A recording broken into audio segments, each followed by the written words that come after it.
This video will show you how to place fractions on a number line as accurately as we can. And it's going to introduce an idea of benchmarking, or in other words, finding something that you know, something that is a starting point. So the first fraction I want to put on is a quarter. These are all unit fractions, which means that they've only got 1 at the top of them. So 1 piece out of 4, 1 quarter, 1/8, 1/3, 1/10.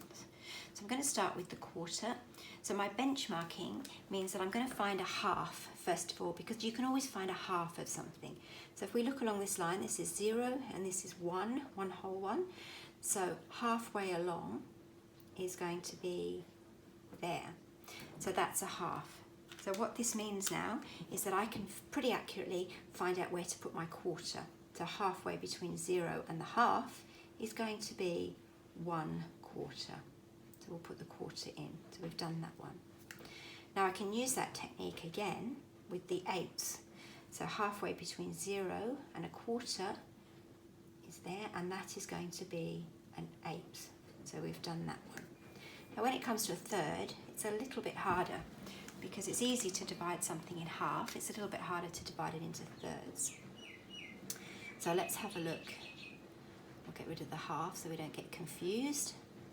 Let's have a look at that line and see if we can divide it as accurately as we can into thirds.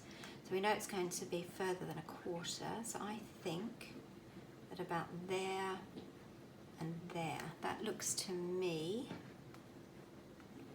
like thirds. So now we can put 1/3 in here, and we've done that one. Now we're going to try a tenth. So that's going to be a much smaller fraction, and dividing that line into 10 pieces is going to be a bit tricky. But let's go back to our benchmarking. So we know that that was half, which means there must be 5 tenths up to there and another 5 tenths from there. So now we've only got to divide this line from here to here into 5 pieces.